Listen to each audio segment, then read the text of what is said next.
CFFC asked for government to look at and providers to assist with giving dollar fees on their annual statements.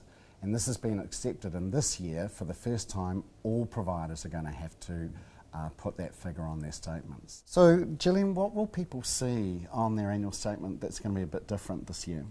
Well, they'll see a line that says total fees, and it'll be a dollar amount. And as a regulator, we've set the rules around how they calculate that dollar amount, and it boils down to a percentage of your total balance. So, for example, if you've got $10,000, the average fee is around about 1.27%. So the fee you'll see is $127. Now, it varies a bit depending on who your fund manager is, because some have cheaper fees than others. So it might be as little as $53, could be as high as $174.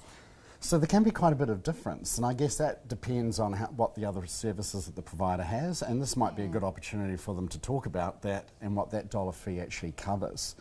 What are the things that FMA have got? You've got your KiwiSaver tracker, for example. Tell us a bit more about how that works. So what the tracker does is it puts together fees and returns into a simple bar chart.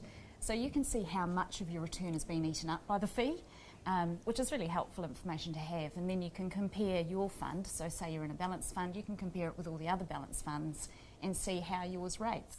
We do have the KiwiSaver Fund Finder on our sorted website.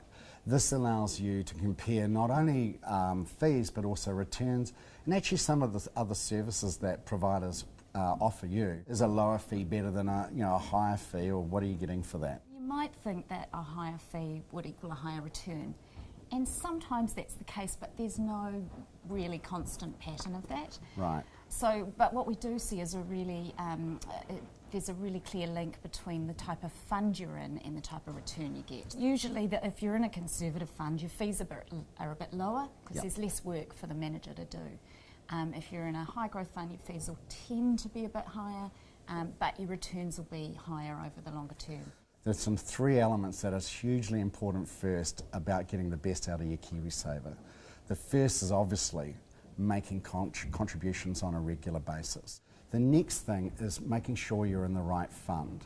And the third thing is making sure you're at the right tax rate, your PIR rate. If you talk to your provider, you need to check with them to make sure you're not paying too much or more tax than you need to.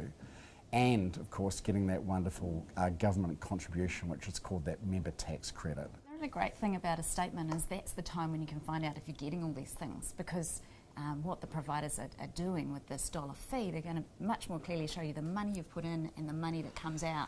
So it's going to make a lot more sense to you, and you'll be able to look and check that you've got that government contribution, that you're paying about the right amount. The key messages that we want to leave you with today is when you get your annual statement, and we know through the research that the FMA has done that a lot of people open their statement. It's good to understand it, but check it and make sure it's right for you. And if you don't understand it, the first place you've got to go to is your provider and get them to explain kind of the information they're giving you.